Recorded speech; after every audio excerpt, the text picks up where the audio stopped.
UPSC Preparation India Struggle for Independence Unit 16 Mahatma Gandhi's Emergence in Indian Politics and His Ideology Recording Part 1 Structure 16.0 Objectives 16.1 Introduction 16.2 Gandhi's Struggle in South Africa 16.2.1 Condition of Indians 16.2.2 Campaign 1 16.2.3 Campaign 2 16.3 Gandhi's Arrival in India 16.4 Entry into Indian Politics 16.4.1 Champaran 16.4.2 Kheda 16.4.3 Ahmedabad 16.5 The Rowlatt Satyagraha 16.5.1 Rowlatt Act 16.5.2 Movement 16.5.3 Importance 16.6 The Gandhian Ideology 16.6.1 Satyagraha 16.6.2 The Non-Violence 16.6.3 Religion 16.6.4 Hind Swaraj 16.6.5 Swadeshi 16.7 Let us sum up 16.8 Keywords 16.9 Answer to check your progress. UPSC Preparation India's Struggle for Independence Unit 16 Mahatma Gandhi's Emergence in Indian Politics and His Ideology Recording Part 2 16.0 Objectives. After reading this unit, you shall be able to learn about the problems faced by immigrants Indian in South Africa, know about the efforts made by Mahatma Gandhi in South Africa to improve the conditions of Indians residing there, understand the peasants movement in Champaran and Kheda and the work of Gandhi amongst the peasants. Know the role of Gandhi in the Ahmedabad workers' strike and Rowlatt Satyagraha and understand and explain the ideology of Mahatma Gandhi. 16.1 Introduction Mahatma Gandhi played a key role in transforming the content, ideology, and range of Indian politics during the national movement. With his entry into politics, there opened a new phase of struggle. With the shift to mass mobilization, he remained the dominant personality during the national movement and played a crucial role in directing the struggle against British imperialism. Imperialism.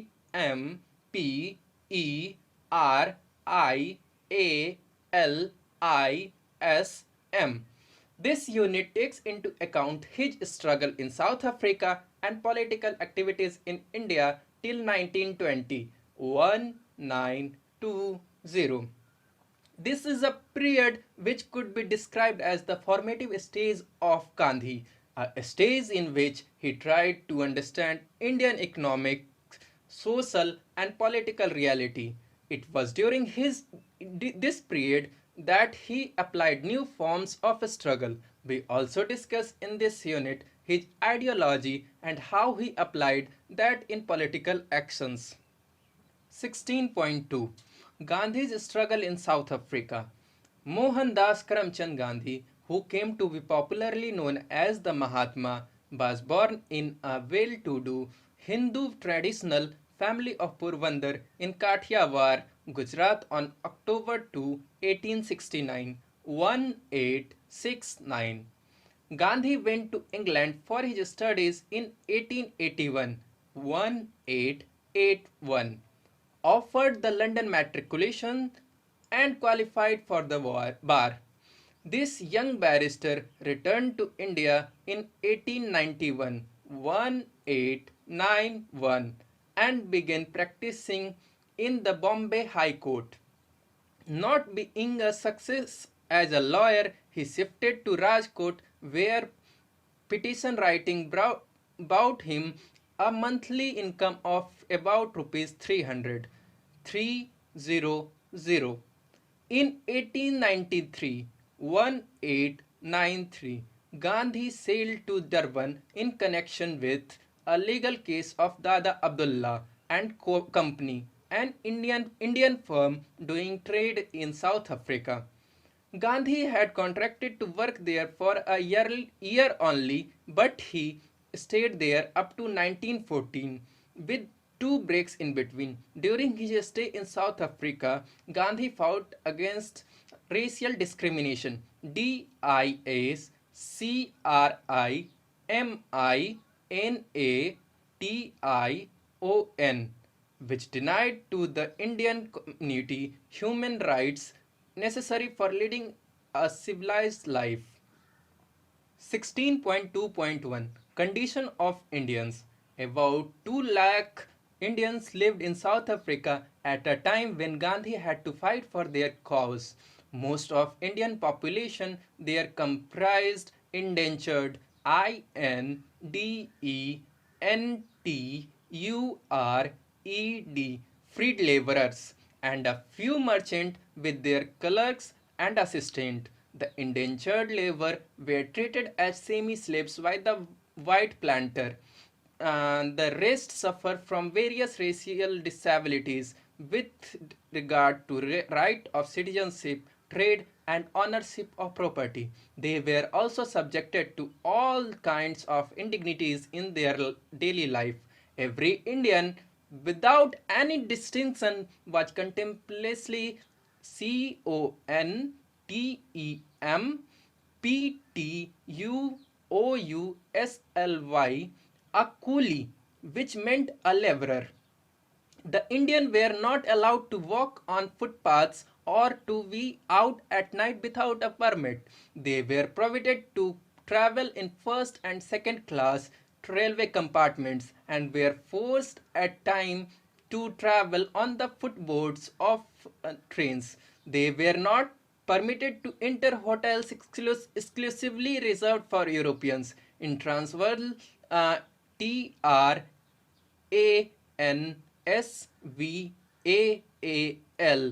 Indians were asked to trade or reside in specific areas which had highly unhygienic surroundings and had no proper arrangement for light, water supply, and drainage. Moreover, the indentured laborers had to pay £3 as poll tax.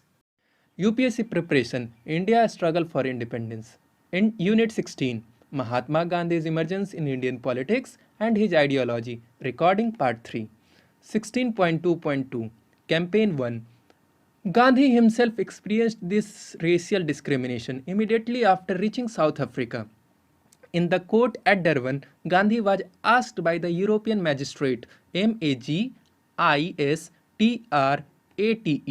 to remove his turban. But Gandhi refused to do so and left the room in protest. While going to Pretoria, Gandhi was not allowed to travel first class and was asked to shift to van compartment. When Gandhi refused to move away, he was forcibly thrown out. Eventually, it was a proposed bill of the Natal government to disfranchise Indians, which compelled Gandhi to launch his struggle in South Africa. In a farewell party being given in his honor, Gandhi read a news item that the Natal legislature was going to pass the above bill. This infuriated Gandhi and he declared, "This is the first nail into our coffin." When Indian merchants asked Gandhi to help them fight this bill, he decided to postpone his return to India. The farewell party was converted into a committee to plan agitation against the bill. In order to lend strength to his struggle, Gandhi's first endeavor was to infuse a strong sense of solidarity into the heterogeneous element composing the Indian community of Natal. He formed an association in 1893 and named it Indian Natal Organization. At the same time, Gandhi's effort was to give wide publicity to Indian cause with a view to securing support from the people and government in India and England. In India, the Indian National Congress passed a resolution against the disfranchising bill. In England, too, a section of press and some public men supported the Indian cause in South Africa. About 400 Indians living in Natal submitted a petition against the bill. However, the Natal legislature passed the bill and the governor gave his assent to it. Gandhi sent a long petition signed by 10,000 Indians to the colonial secretary in England with the appeal that the Queen should not approve the bill. In view of strong opposition, the Colonial Office in London vetoed the bill on the ground that it discriminated against the inhabitant of another part of British Empire. But this did not dishearten the European of Natal. They obtained their object by passing the bill in an amended form. According to the new bill, no native of countries not of European origin which had not hitherto HITHERTO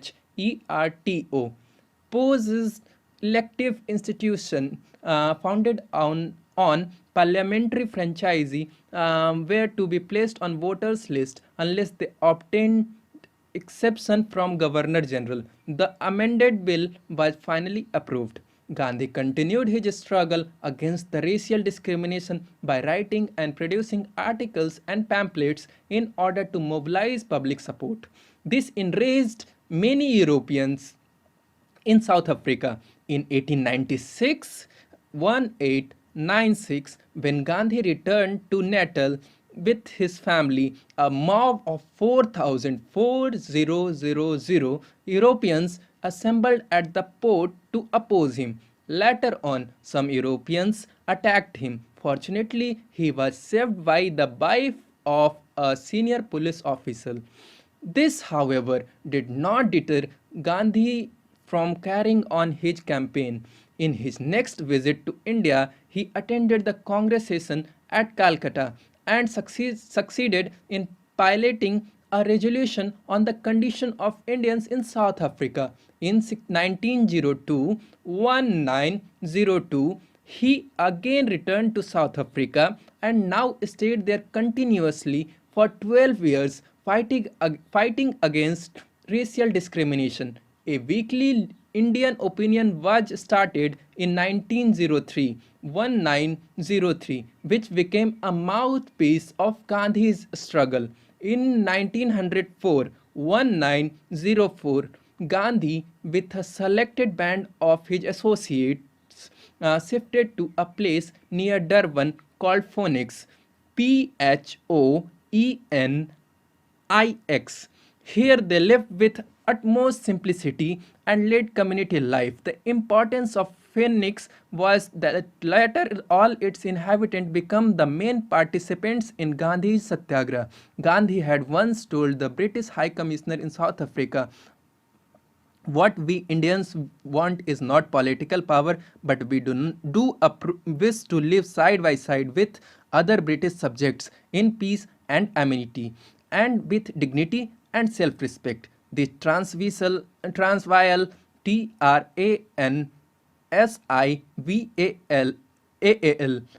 government, however, came out with a bill in 1906 to further humiliate the Indians. According to this legislation, every Indian man, woman, or child above 8 was required to register and to give finger and thumb impression on the registration form. Whoever failed to register before a certain date would be guilty of an offense for which he could be punished or deported. At any time, an Indian could be asked to produce his registration certificate, and police officers were permitted to enter into an Indian's house to check his paper. To raise a voice against this bill, Gandhi organized a meeting at the Empire Theatre in Johannesburg. The passion of the people were greatly aroused, and they were determined to fight to the last to keep their honor and dignity. Gandhi said, there is only one course open to those like me to die but not to submit to the law. It is unlikely, but even if everyone flinched, leaving me alone to face the music, I am confident that I would not violate the place. Finally, all the participants of the meeting took an oath with God as witness not to submit to this will if it becomes law. Despite vehement opposition, BHEMENTOPPOSITION by the Indians, the Transvaal legislature passed the Asiatic Registration Bill. Gandhi led a delegation to England with a view to appealing to the British government to veto the bill, but the effort failed and it was announced that the new law would take effect from July 1, 1907. 1907. Gandhi evolved a new technique known as satyagraha, truth force or insistent on truth, to launch a struggle against the act. An organization called Passive Resistance Association, PASSIVE, RESISTANCE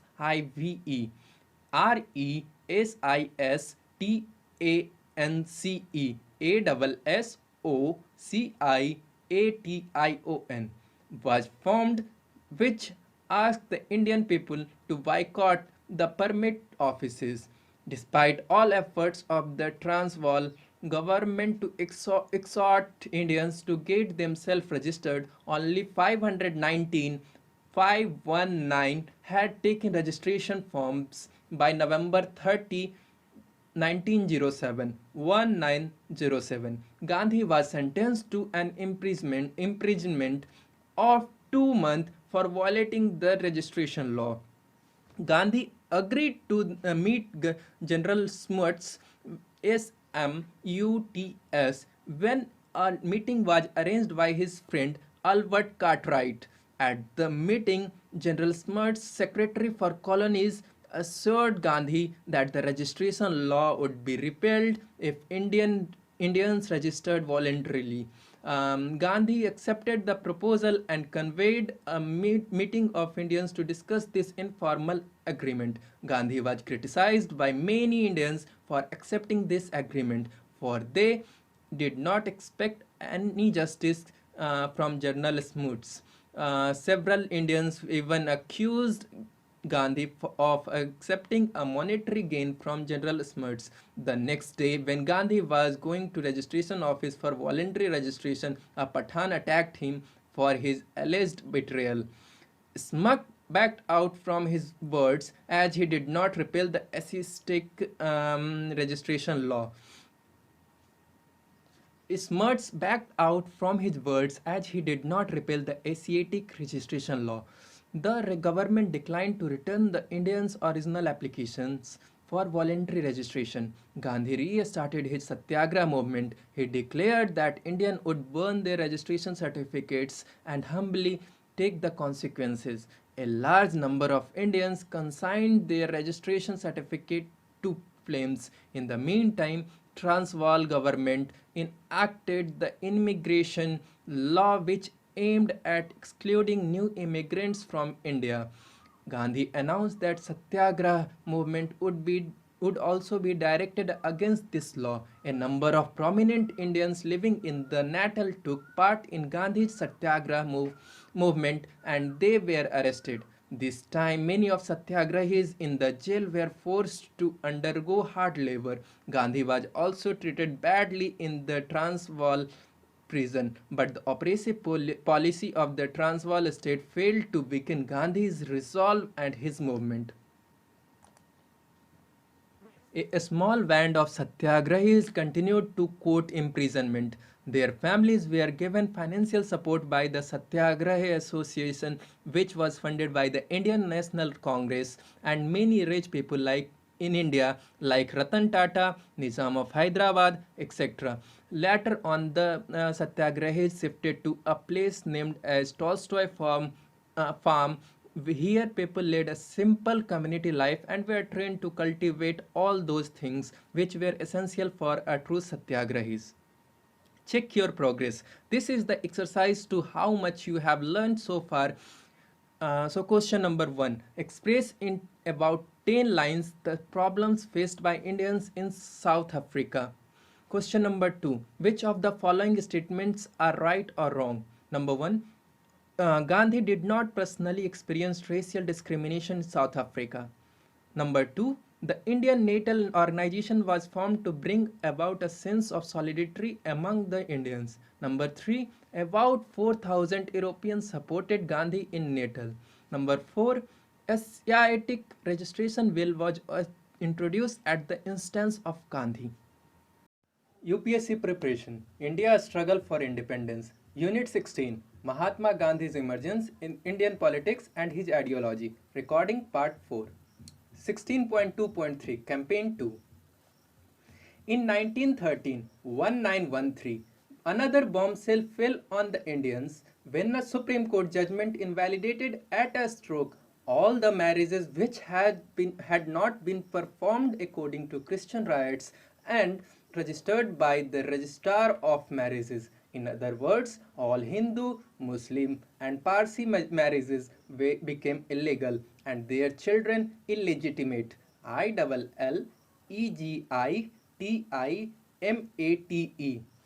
Gandhi made a strong representation against these implications of the judgment and asked for the amendment of the law. Gandhi's strong and persistent protest in this case did not yield any immediate positive result. He intensified his struggle and Indian women whose honor was at stake actively participated in the program of action devised by Gandhi. On November 6, 1913, 1913, Gandhi began a march across Transvaal border with a big contingent of satyagrahis numbering 2037 men, 127 women and 57 children. This resulted in Gandhi's arrest. Despite the oppressive policy of South African government, the Indians a struggle did not lacken. In India, Gopal Krishna Gokhale toured throughout India to mobilize support for Gandhi's movement. Lord Hardinge, the Viceroy of India, demanded an impartial inquiry into the charges of atrocities leveled against the South African government. For this sympathetic attitude, Lord Hardinge was criticized in London and Pretoria. Finally, some Smuts offered to make some compromises. Negotiation begins and a package deal was signed which resolved the major problem of the Indians for which the satyagraha was launched. The poll tax of £3 on freed labor was abolished. Marriage performed according to the Indian rites were declared legal, and domicile certificate bearing the holder's thumb imprint was now required only to enter the Union of South Africa. In this way, the Satyagraha struggle, which continued for about 8 years, was finally called off. Gandhi was a lover of British Empire and had a deep sense of faith in British love of justice and fair play till 1906. Gandhi had helped the British government in Boer War 1899 by organizing an Indian ambulance corps. But soon Gandhi's disenchantment with the British began. He found that the British audience was growing deaf to his pleas.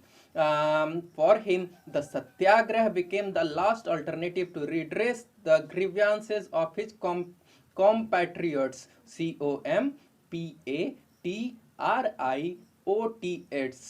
But this did not mean a total end of his loyalty to the empire. His notion of loyalty was based on the hope that one day Britain might enact the principle which he subscribed to in theory. The struggle in South Africa deeply influenced the life of Mahatma Gandhi and our national movement in many ways. The technique of non-violent satyagraha and quote an important aspect of Gandhian thought, which we will discuss below unquote, became later on the main weapon with which Gandhi and the Congress carried on the struggle against the British rule. J.M. Brown, bracket open, in Gandhi rise to power Indian politics 1915 to 22 Cambridge 1972 bracket close, believes that the Satyagraha was merely a clever strategy designed by Gandhi in South Africa, but an overview of Gandhi's struggle in South Africa shows that Gandhi had developed an abiding faith in this method, which was not applied merely as a convenient tool in the given situation. Another important result of Gandhi's experience in South Africa was the realization on his part of the necessity and possibility of Hindu-Muslim unity. Later on, it became his deep conviction that the Hindu-Muslim unity was indispensable.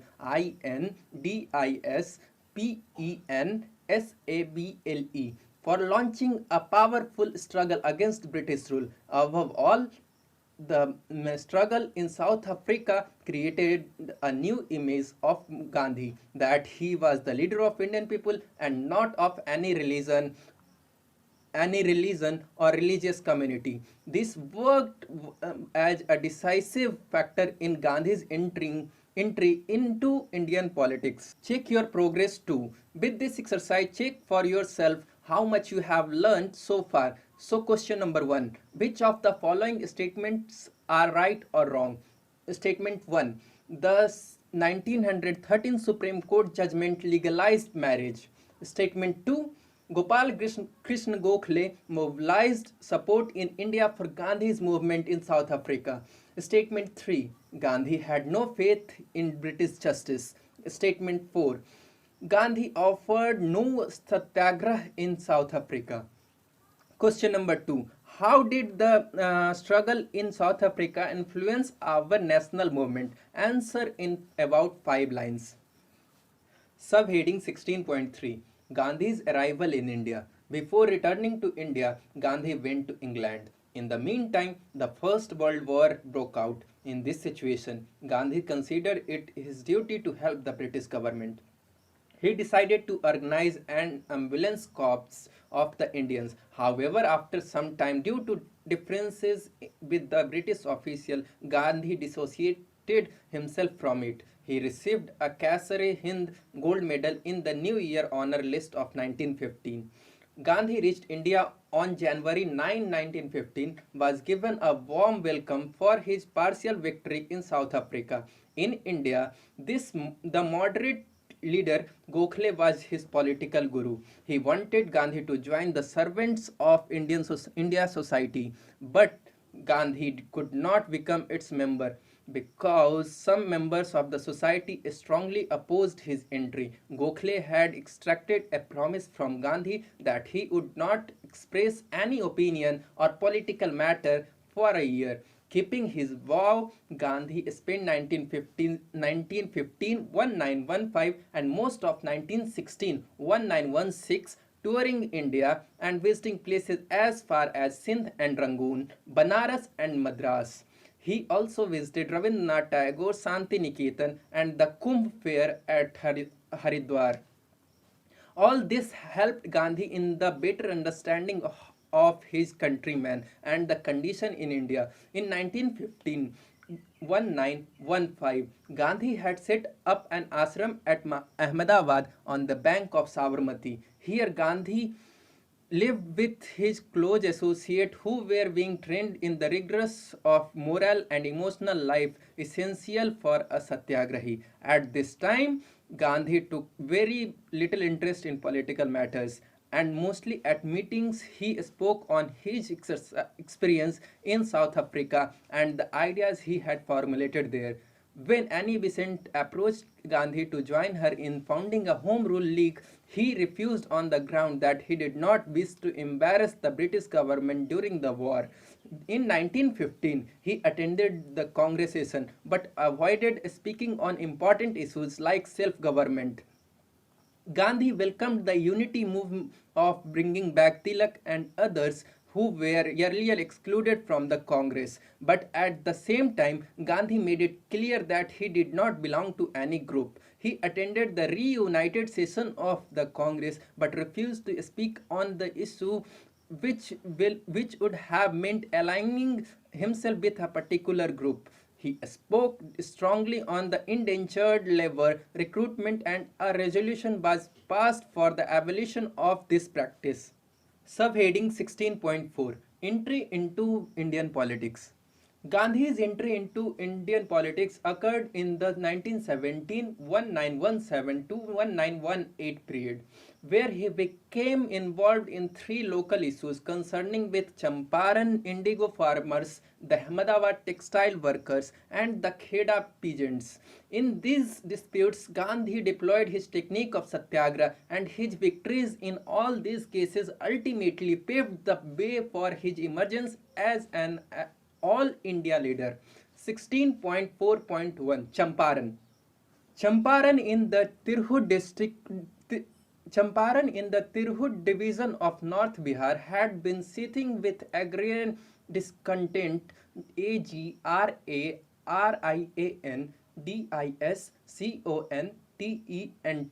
for some time.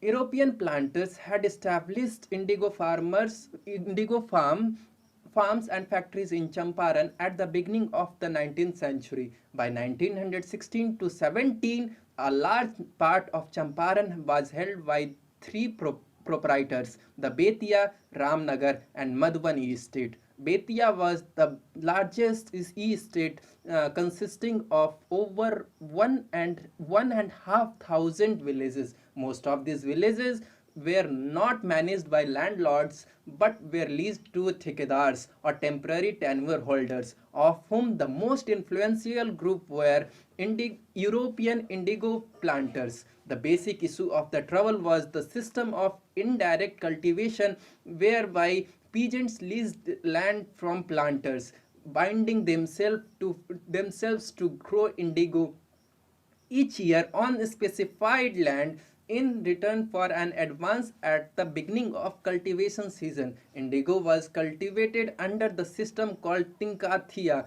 Tinkathia,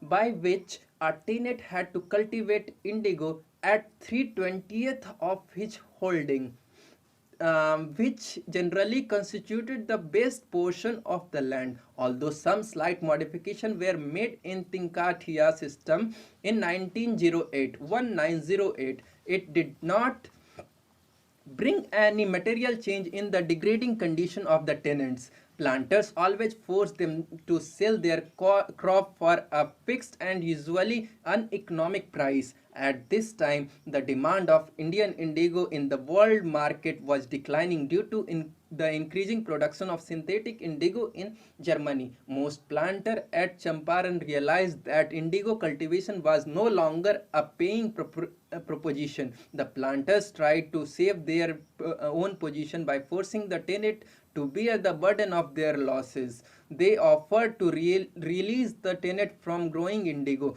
which was a basic condition in their agreement with planters, if the latter paid compensation or damages. Apart from this, the planters heavily inflated the rent and imposed many illegal levies on the tenants. Gandhi took no interest in the case of indigo cultivator of Champaran. When this question was discussed at the Lucknow session of Congress in 1916 on the ground that he knew nothing about the matter. But Rajkumar Shukla, a peasant from Champaran, after strenuous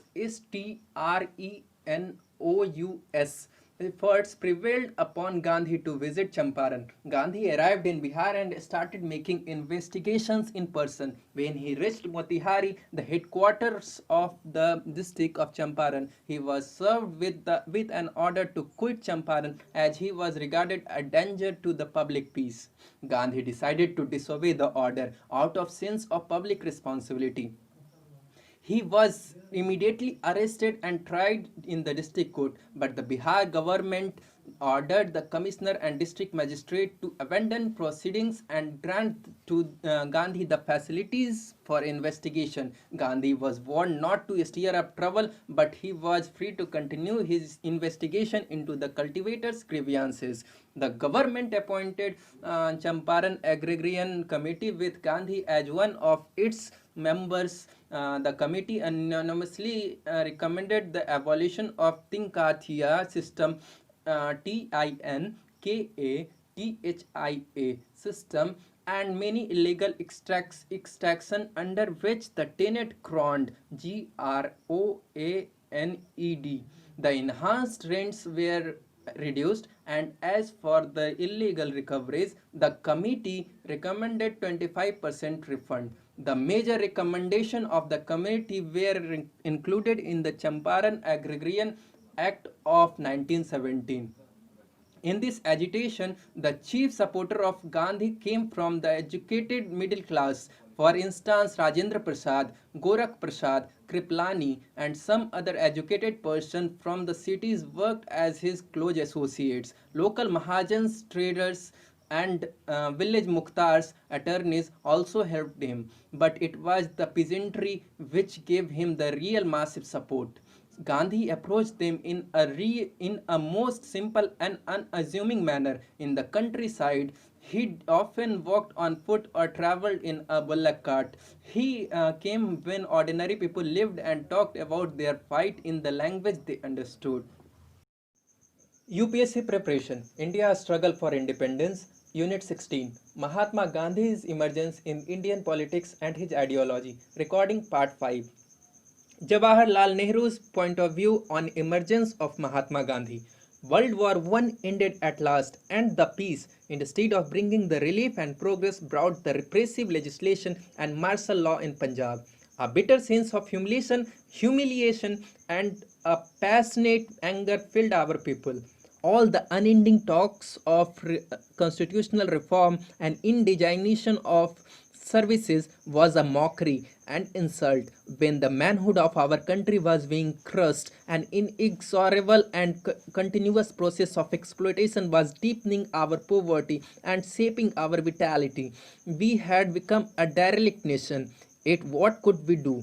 How change this viscous process? We seemed to be helpless in the grip of some all-powerful monster. Our limbs were paralyzed, our minds were deadened.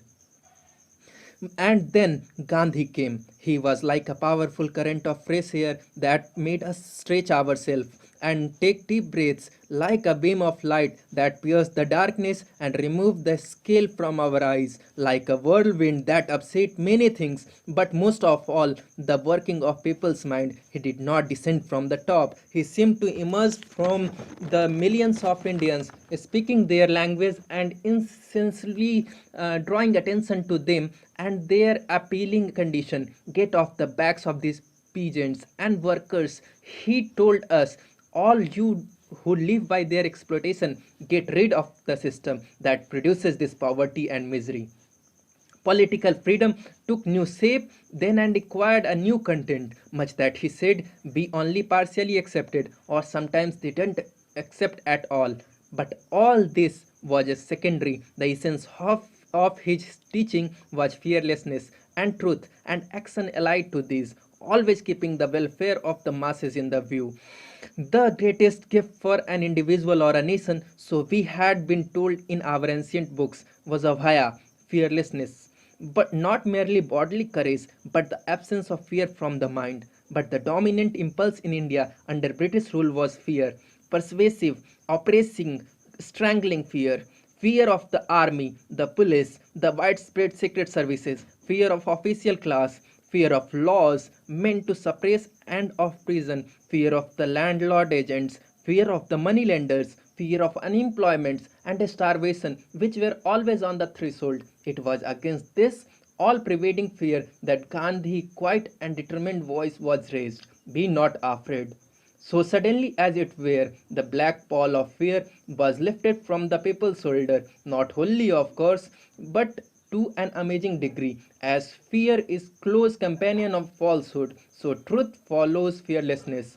The Indian people did not become much more truthful than they were, nor did they change their essential nature overnight. Nevertheless, a sea change was visible as the need for falsehood and furtive behavior lessened. It was a psychological change, almost as if some expert in psychoanalytical method had probed deep into the patient past, found out the origin of his complexes, exposed them to his view, and thus get rid of that burden. Subheading 16.4.2, Mahatma Gandhi's work in Khera. Gandhi's second intervention was for the peasants of Kheda in Gujarat, where his method of satyagraha came under a severe test. Most of Kheda was a fertile tract, and the crop of food grains, tobacco, and cotton produced here had a convenient and sizable market in Ahmedabad. There were many rich peasants proprietors called patidars or from the Kunbi caste, beside a large number of small peasants and landless laborers also lived in this region. In 1917, excessive rain considerably damaged the kharif crop in Kheda. This coincided with an increase in the price of kerosene, iron, cloth, and salt, because of which the cost of living for the peasantry went up. In view of the poor harvest, the peasants demanded the remission of land revenue. The revenue code provided for a total remission if the crop were less than 25% on the normal production. Two Bombay barrister Vijay Patel and G.K. Parakh made the inquiries and reached the conclusion that a major portion of crop was damaged, but the government did not agree with their findings. After inquiry into the state of the crop in Kheda, the collector decided that there was no justification for remission of land revenue. The official contention CONTENTION was that the agitation was not a spontaneous expression of peasant discontent, but was started by outsider or members of the Home Rule League and Gujarat Sabha, of which Gandhi was the president at that time. The truth was that initiative for the agitation against payment of revenue came neither from Gandhi nor from the other Ahmedabad politician. It was raised by local village leader like Mohan Lal Pandya of Kapadvanj Taluk in Kheda.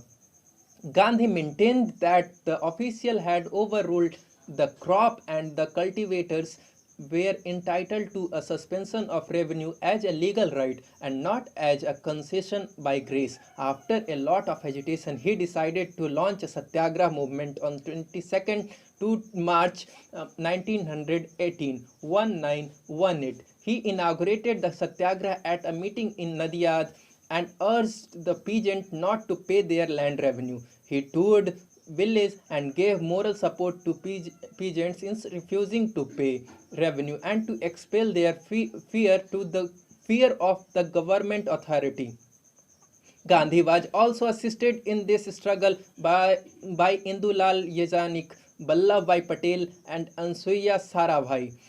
Thus, Satyagraha reached at its peak by 21st April, when 2337 peasants pledged not to pay revenue. Most of Patidar took part in this Satyagraha. Some poorer peasants were coerced by the government into paying the revenue. Moreover, a good Rabi crop had weakened the case for remission. REMISSION. Gandhi began to realize that peasantry was on the verge of exhaustion. He decided to call off the agitation when the government issued instruction that land revenue should be recovered from only those who had the capacity to pay, and no pressure could be extracted on the genuinely poor peasants. This agitation did not have a uniform effect on the area. Only 70 villages out of 559 in Kheda were actually involved in it, and it was called off after a token concession. But this agitation certainly helped Gandhi in broadening his social base in the rural Gujarat. 16.4.3 Mahatma Gandhi in Ahmedabad. Gandhi organized the third campaign in Ahmedabad when he intervened in a dispute between the mill owner and workers. Ahmedabad was becoming the leading industrial town in Gujarat, but the mill owners often faced a scarcity of laborers, and they had to pay high wages to attract enough mill hands. In 1970, 1917 plague outbreak made labor shortage more acute because it drove many workers away from Ahmedabad to the countryside. During 1917 to 1918, there were 22,996 plague deaths in Ahmedabad. To dissuade DISSUADE, the worker from leaving the town, the mill owner decided to pay plague bonus, which was sometimes as high as 75% of the normal wages of the poor workers. After the epidemic was over, the mill owner decided to discontinue the plague bonus, but the workers opposed the employer's move and argued that it was helping them to offset the wartime rise in the cost of living. The mill owner were prepared to give 20% increase, but the owners were demanding a 50% raise in the wages in view of the price hike. Gandhi was kept informed about the working condition in Ahmedabad mills by one of the secretaries of the Gujarat Sabha. Gandhi knew Ambalal Sarabhai, a mill owner, as the latter had financially helped Gandhi's ashram. Moreover, Ambalal sister Ansuya Sarabhai had reversions for Gandhi. REVERENCE. Gandhi discussed the workers' problem with Ambalal Sarabhai and decided to intervene in the dispute. Both workers and mill owners agreed to refer the issue to a board of arbitration consisting of 3 representatives of the employers and 3 of workers, with the British collector as chairman. Gandhi was included in the board as representing the workers, but suddenly the mill owner decided to withdraw from the board on the ground that Gandhi had no real authority or mandate from the workers, and that there was no guarantee that worker would accept the arbitration award. ARBITRATION.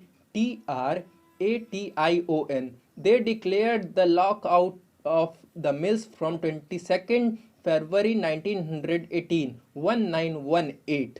In such a situation, Gandhi decided to study the whole situation in detail. He went through a mass of data concerning the financial state of mills and compared their wages rate with those of Bombay. Finally, he came to conclusion that the worker should demand 35% instead of 50% increase in their wages. Gandhi began the Satyagraha movement against the mill owners. The workers were asked to take a pledge stating that they would not resume work without 35% increase and that they would remain law abiding during the lockout. Gandhi, assisted by Ansuya Sarabhai, organized daily mass meeting of workers in which he delivered lecture and issued a series of leaflets on the situation. The mill owner ended the lockout on 12 March and announced that they would take back the workers who were willing to accept 20% increase. On the other hand, Gandhi announced on 15 March that he would undertake a fast until a settlement was reached. Gandhi's object was to rally the workers who were thinking of joining the mills despite their pledge. The fast created tremendous excitement in Ahmedabad and the mill owner were compelled to negotiate. A settlement was reached on 18 March. According to this agreement, the workers on their first day would receive 35% raise in keeping with their pledge. On the second day, they would get 20% increase offered by the mill owner. From the third day until the day of an award by an arbitrator, ARBITRATOR, they would split the difference and receive 27 whole one half percent increase. Finally, the arbitrator's reward went in favor of the workers and 35% raise was given to them. Check your progress 3.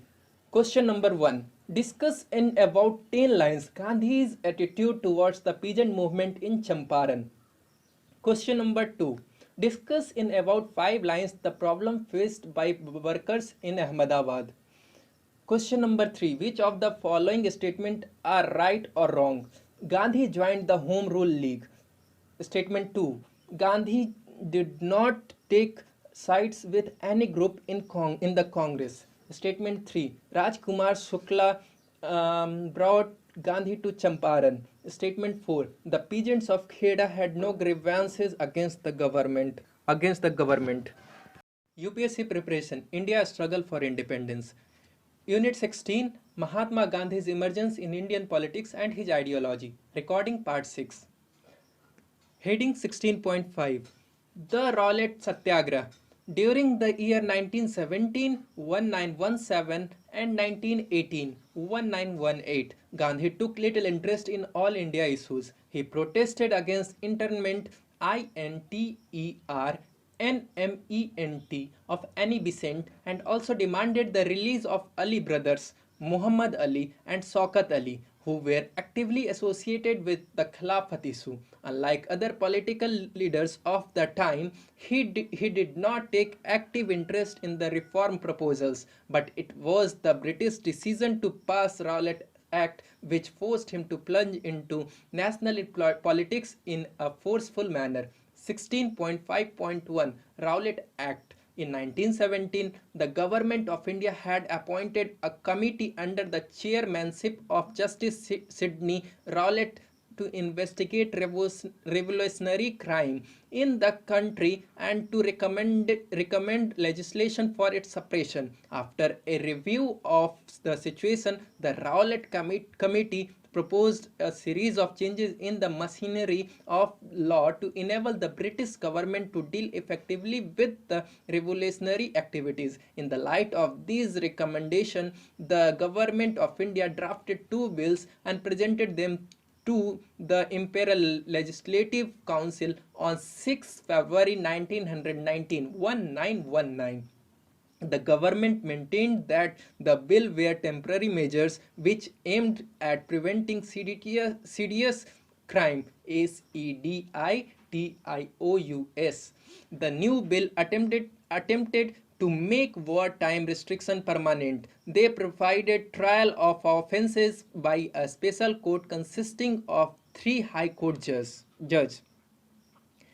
There was no provision of appeal against the decision of this court, which could meet in camera and take into consideration evidence not admissible under the Indian Evidence Act. The bill also proposed to give authority to the government to search a place and arrest a person without a warrant. Detention without a trial for maximum period of 2 years was also provided in the bills. The bills were regarded by the nationalist leaders as an effort to conciliate a section of official and non-official white opinions which had resented Montagu's reform proposal. 16.5.2 Movement. There was widespread condemnation CONDEMNATION of the bills in the whole country. Gandhi also launched his campaign against the bill. He said that the proposed power were out of all proportion to the danger, particularly when the Viceroy opposed emergency power when the Viceroy possessed emergency power of legislation by ordinance. He also stated that they were instruments of distrust and repression, nullifying the proposed reforms. Moreover, he opposed not just the content of the bill but also the manner in which they were foisted in the country without regard to public opinion.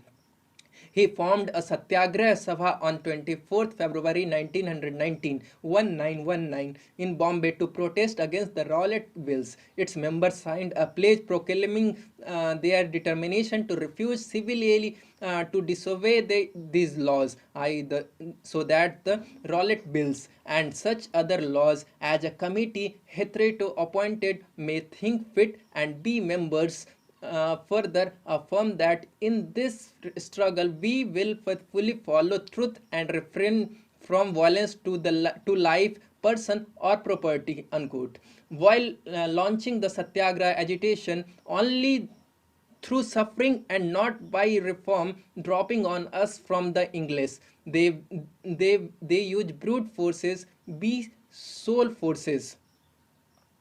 Despite strong opposition in the whole country, the government remained firm. The council passed one of the bills, though all the non-official members voted against it. The viceroy gave assent to the bill on March 21, 1919, 1919. A group of liberals like Sir T.E. Vacha, Surendranath Banerjee, T.B. Sapru, and Srinivas Sastry opposed Gandhi's move of starting satyagraha. Their reason for opposing the satyagraha was that it would hamper the reforms.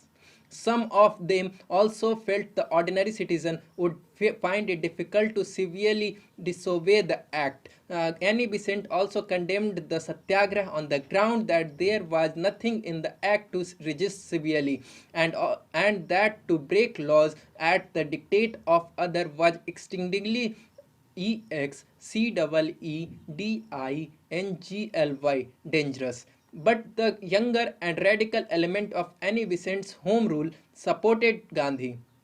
They formed the main cadre of Satyagraha movement in different parts of the country. In organizing the Satyagraha, Gandhi was also assisted by certain Islamic leaders, particularly Abdul Bari of Firangi Mahal Ulema group at Lucknow, and some radical members of the Muslim League. M.A. Jinnah also opposed the Rowlatt Act Bill vehemently. VEHEMENTLY, and warned the government of the dangerous consequences if the government persisted in clamping on the people of India the lawless law. Gandhi inaugurated his satyagraha by calling upon the countrymen to observe a day of hartal when business should be suspended and people should fast and pray as a protest against the Rowlatt Act. The date for hartal was fixed for 30th March, but it was changed to April 6th. The success of Hartal varied considerably between regions and between towns and the countryside. In Delhi, a Hartal was observed on 30th March and 10 people were killed in police firing. Almost in all major towns of the country, the Hartal was observed on the 6th April and the people responded enthusiastically. Gandhi described the Hartal a magnificent success. Gandhi intensified the agitation on 7th April by advising the Satyagrahis to disobey the law dealing with prohibited literature and the registration of newspapers. These particular laws were selected because disobedience was possible for an individual without leading to violence. Four books, including Hind Swaraj of Gandhi, which were prohibited by Bombay government in 1910, were chosen for sale as an action of defense against the government. Gandhi left Bombay on the 8th to promote the Satyagraha agitation in Delhi and Punjab, but as his entry in Punjab was considered dangerous by the government, so Gandhi was removed from the train in which he was travelling at Palwal near Delhi and was taken back to Bombay. The news of Gandhi's arrest precipitated the crisis. The situation became tense in Bombay and violence broke out in Ahmedabad and Virangam. In Ahmedabad, the government enforced martial law. The Punjab region as a whole and Amritsar in particular witnessed the worst scene of violence. In Amritsar, the news of Gandhi's arrest coincided with the arrest of two local leaders, Dr. Kitchlew KITCHLEW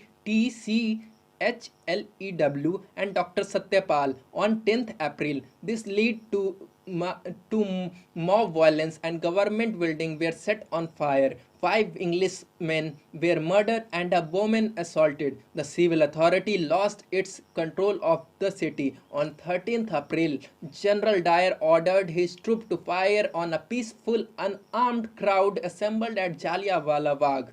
Most of the people were not aware of the ban on the meeting and they were shot without the slightest warning by General Dyer, who later on said that it was no longer a question of merely dispersing the crowd but one of producing a moral effect. According to official figure, 379 persons were killed, but the unofficial count gave much higher figures, almost 3 times of the official figures. The martial law was immediately enforced in Punjab also on the 13th April night. Subheading 16.5.3 Importance. The whole agitation against the Rowlatt Act shows that it was not properly organized. The Satyagraha Sabha concentrated mainly on publishing propaganda literature and collecting signature on Satyagraha pledges. The Congress as an organization was hardly in the picture at all. In most of the areas, people participated because of their own social and economic grievances against the British rule. Gandhi's Rowlatt Act Satyagraha provided a rallying point to the people belonging to different sections and communities. This aspect of movement is quite evident from the massive participation of the people in Punjab, which Gandhi had not even visited before the movement. Broadly speaking, the movement was intense in cities than in rural areas. On 18th April, Gandhi decided to call off the Satyagraha because of widespread violence, particularly in his home state in Ahmedabad city. He confessed publicly that he committed a Himalayan blunder by offering civil disobedience to people who were insufficiently prepared for the discipline of Satyagraha. The most significant result of this agitation was the emergence of Gandhi as an all India leader. His position became almost supreme in the Indian national movement, and he began to exercise decisive influence on the deliberation of the Congress. At Amritsar session of the Congress in 1919, Gandhi proposed that the Indians should cooperate in the working of reforms despite some inadequacies. INADEQUACIES. But in September 1920, Gandhi reversed his policy of cooperation and decided to launch the non-cooperation movement. Now check your progress 4. Question number 1. Discuss in about 5 lines the provisions of Rowlatt Act. Question number 2. Discuss in about 10 lines the response of Indians to Rowlatt Act. Question number 3. Write 5 lines on Jallianwala Bagh incident. 16.5 The Rowlatt Satyagraha. During the years 1917 and 1918, Gandhi took little interest in all India issue. He protested against internment of Annie Besant and also demanded the release of Ali brothers, that is Muhammad Ali and Shaukat Ali, who were actively associated with the Khilafat issue. Unlike other political leaders of the time, he did not take active interest in the reform proposals, but it was the British decision to pass Rowlatt Act, which forced him to plunge into national politics in forceful manner. 16.5.1 Rowlatt Act. In 1917, the Government of India had appointed a committee under the chairmanship of Justice Sidney Rowlatt to investigate revolutionary crime in the country and to recommend legislation for its suppression. After a review of the situation, the Rowlatt Committee proposed a series of changes in the machinery of law to enable the British government to deal effectively with the revolutionary activities. In the light of these recommendations, the Government of India drafted 2 bills and presented them to the Imperial Legislative Council on 6 February 1919. The government maintained that the bills were temporary measures which aimed at preventing seditious crimes. The new bill attempted to make wartime restriction permanent. They provided trial of offence by a special court consisting of 3 High Court judges. There was no provision of appeal against the decision of his court, which could meet in camera and take into consideration evidence not admissible under Indian Evidence Act. The bill also proposed to give authority to the government to search a place and arrest a person without a warrant. Detention without a trial for maximum period of 2 years was also provided in the bills. The bills were regarded by the nationalist leaders as an effort to conciliate a section of official and non-official white white opinion which had rejected Montagu reform proposals. 16.5.2 Movement. There was widespread condemnation of the bills in whole country. Gandhi also launched his campaign against the bill.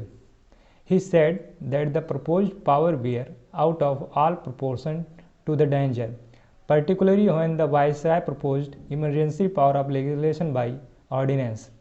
He also stated that they were instruments of distrust and repression, nullifying the proposed reforms. Moreover, he opposed not just the content of bills but also the manner in which they were hoisted in to public opinion. He formed a Satyagraha Sabha on 24th February 1919 in Bombay to protest against the Rowlatt Bills. Its members signed a pledge proclaiming their determination to refuse civilly to obey these laws, that is, the Rowlatt Bills, and such other laws as committee hitherto HITHERTO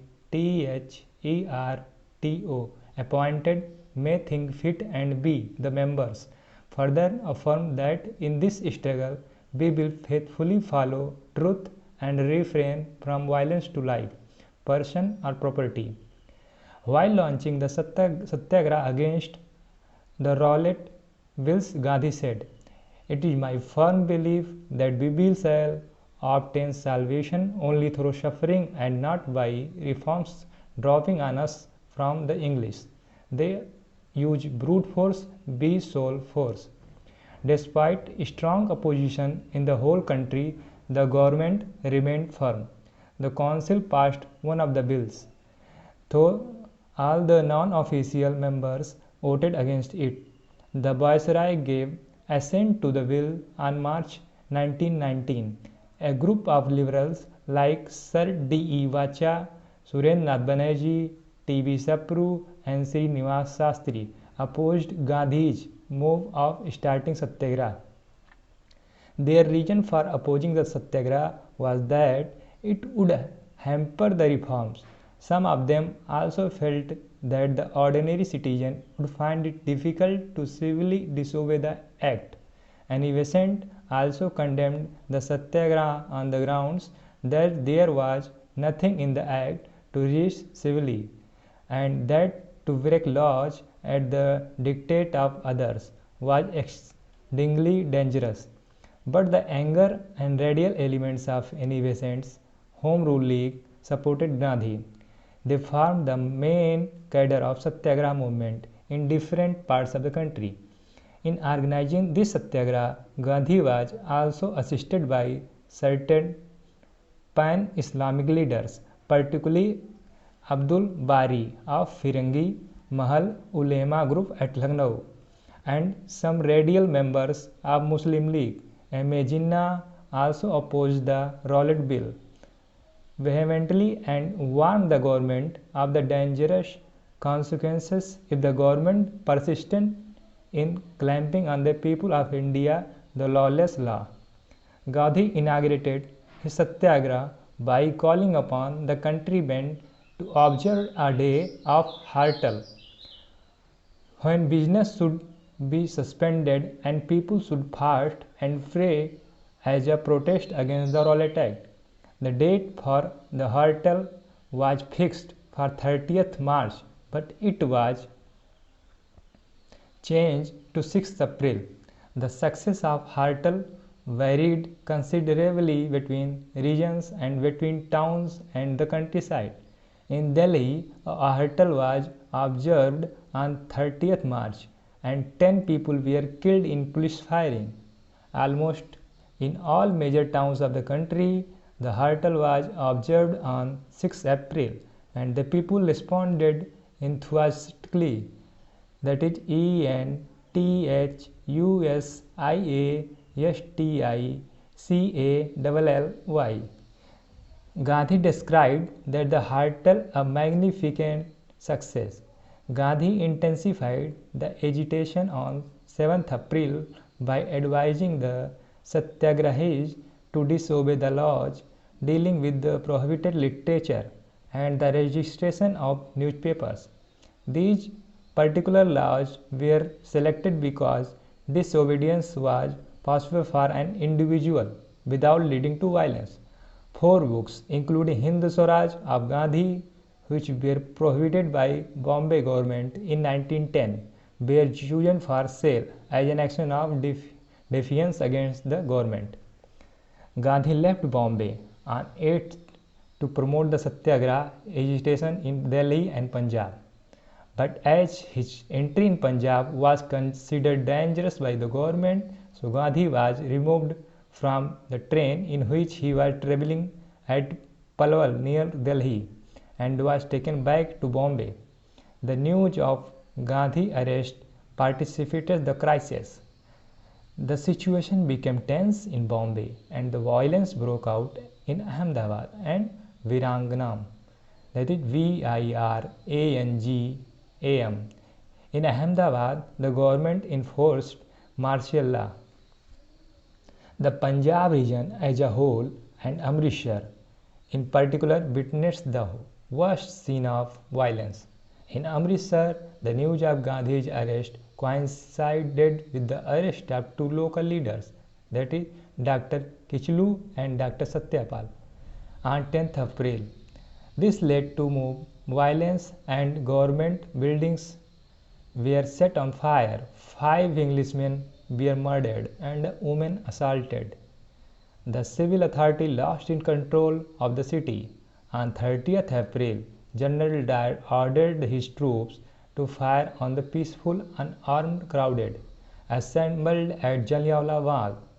Most of the people were not aware of the ban on meetings, and they were shot without the slightest warning by General Dyer, who later on said that it was no longer a question of merely dispersing the crowd, but one of the producing a moral effect. According to the official figures, 379 that is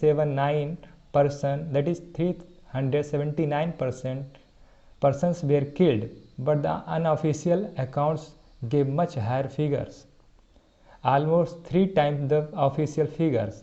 The martial law was immediately enforced in Punjab, also on the 13th April night.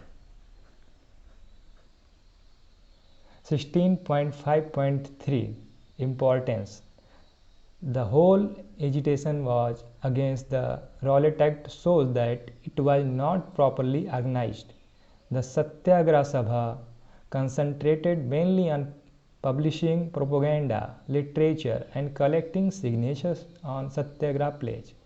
The Congress as an organization was hardly in the picture at all. In most of the areas, people participated because of their own social and economic grievances against the British rule. Gandhi-Rowlatt Act Satyagraha provided a rallying point to the people belonging to different sections and communities. This aspect of the movement is quite evident from the massive participation of the people in Punjab, which Gandhi had not even visited before the movement. Broadly speaking, the movement was intense in cities than in rural areas. On 18th April, Gandhi decided to call off the Satyagraha because of the widespread violence, particularly in his home state in Ahmedabad city. He confessed publicly that he committed a Himalayan blunder by offering civil disobedience to the people who were insufficiently prepared for the discipline of Satyagraha. The most significant result of this agitation was the emergence of Gandhi as an Indian leader. His position became almost supreme in the Indian national movement, and he began to exercise decisive influence on the deliberation of the Congress. At Amritsar session of the Congress in 1919, Gandhi proposed that the Indians should cooperate in the working of reforms despite some inadequacies, that is inadequacies. But in September 1920, Gandhi reversed his policy of cooperation and decided to launch the non-cooperation movement. So the non-cooperation movement was started in 1920. 16.6 The Gandhian Ideology. In this part, we will study the main aspect of Gandhian ideology. Before we discuss Gandhi's ideology, it is necessary to mention that there were a number of influences which worked on Gandhi and helped him in evolving his philosophy. His autobiography makes it clear that the outlook of his parents and the socio-religious milieu of his native place left a profound influence on him. In particular, the values of Vaishnavism and the tradition of Jainism shaped his early thought. Moreover, some Hindu texts like the Bhagavad Gita also influenced him. The Gospels, especially the Sermon on the Mount and the writings of Tolstoy, that is Thoreau, and Ruskin, also greatly influenced his thinking. Gandhi was primarily a man of action, and his own experience in life helped him more than his readings in evolving and shaping his ideology.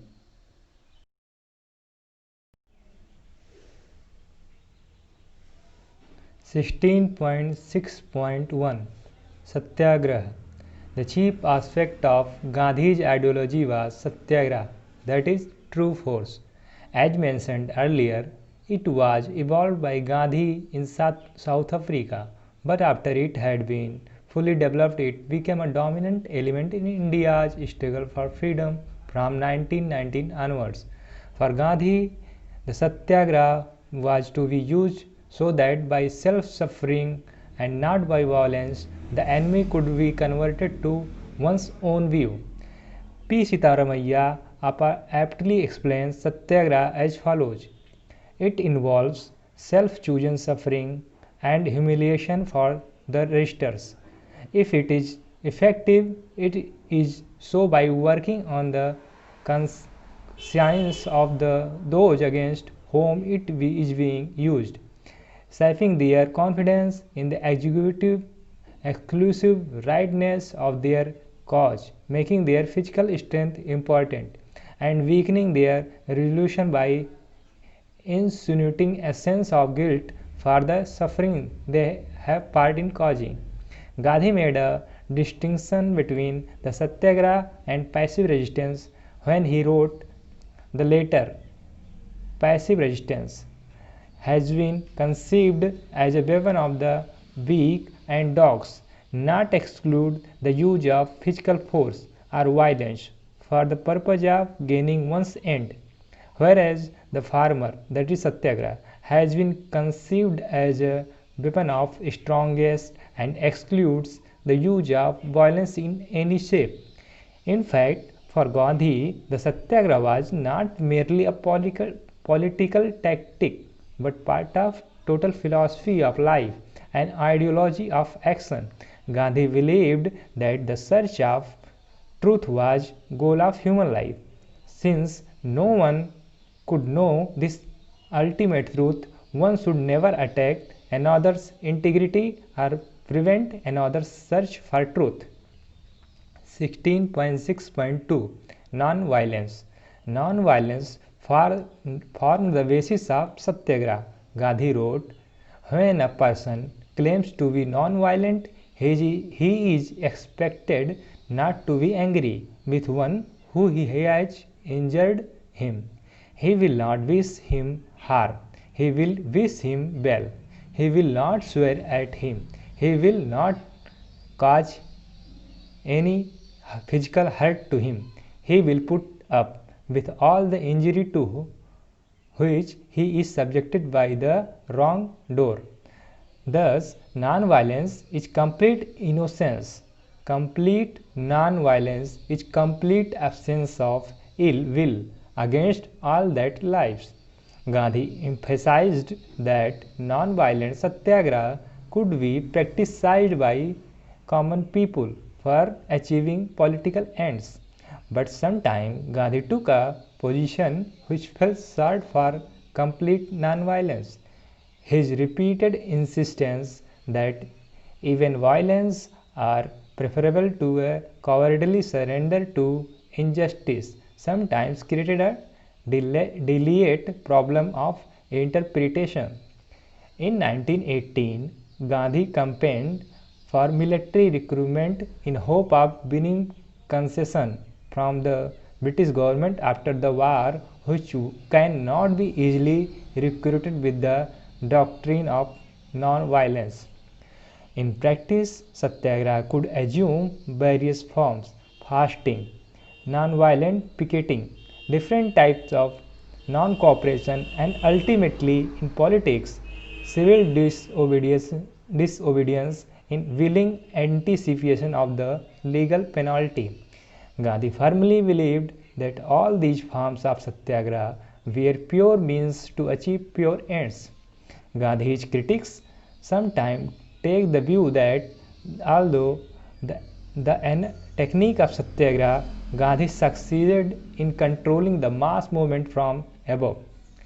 The dominant section in the peasantry and the business group also found the Gandhian non-violent model convenient because they feared to lose if political struggle turned into uninhibited and violent social revolution.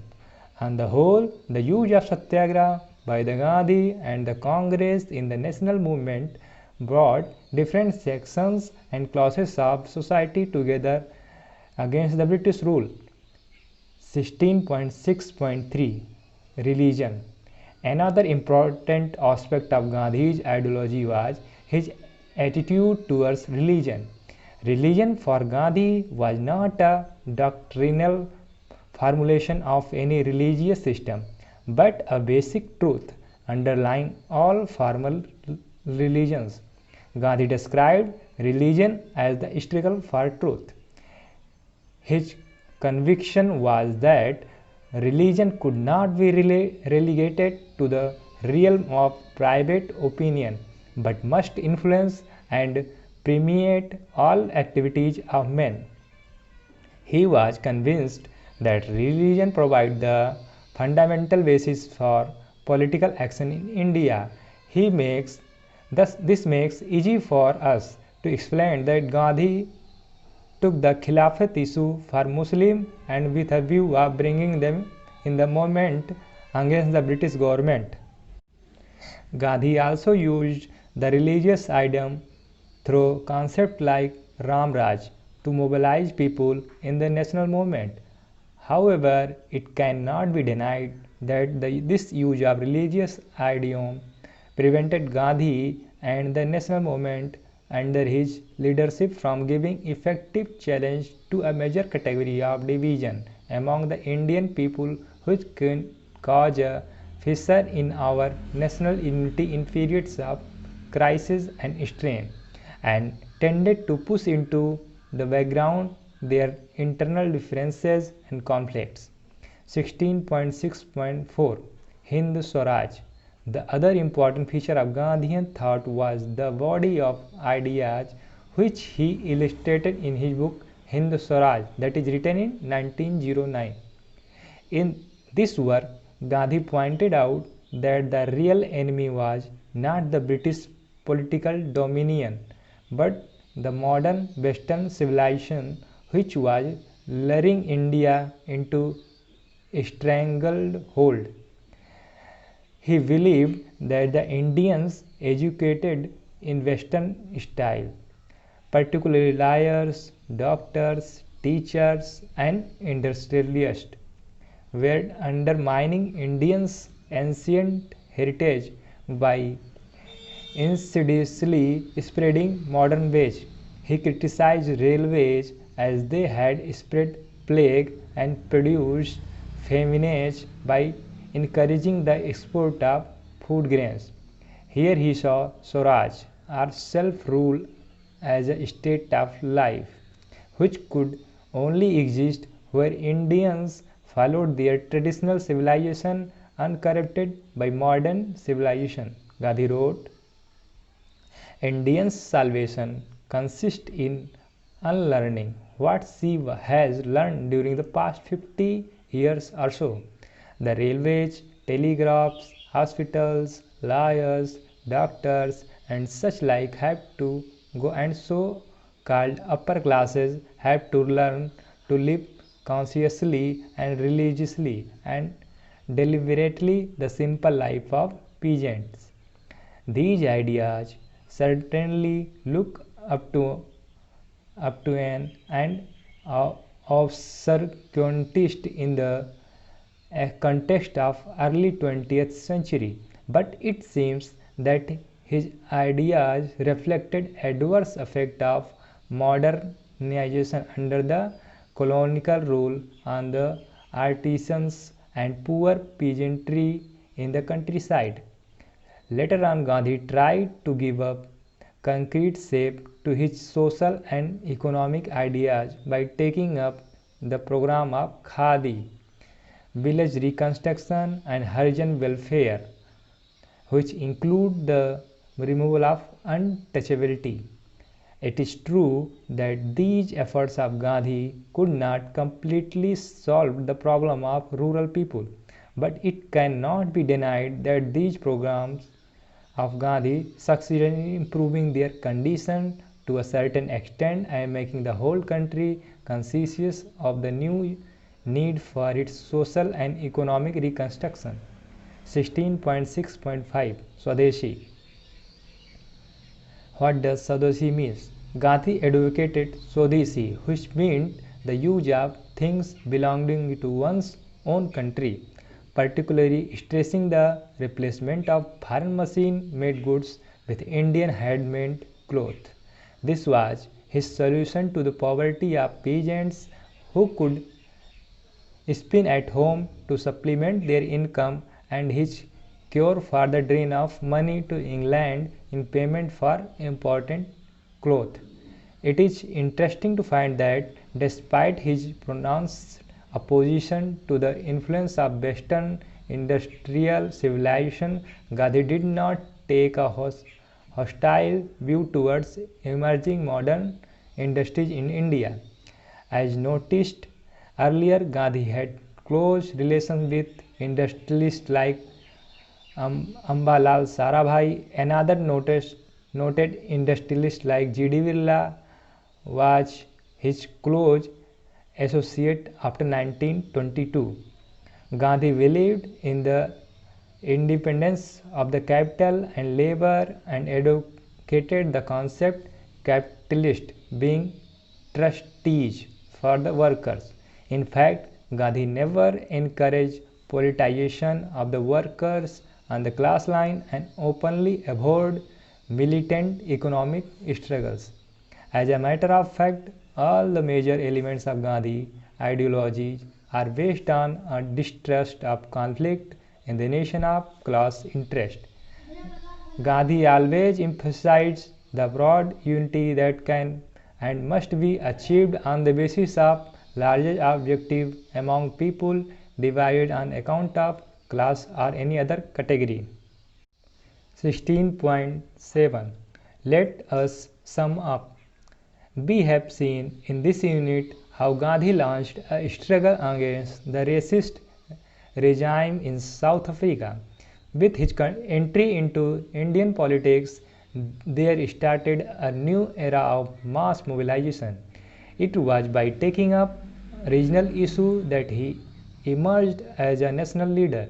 It is necessary to mention that there have always been a strong difference of opinion on the relevance of Gandhi's ideology, but the fact remains that his ideas deeply influenced the course of our struggle against the British rule and determined its major thrust and direction.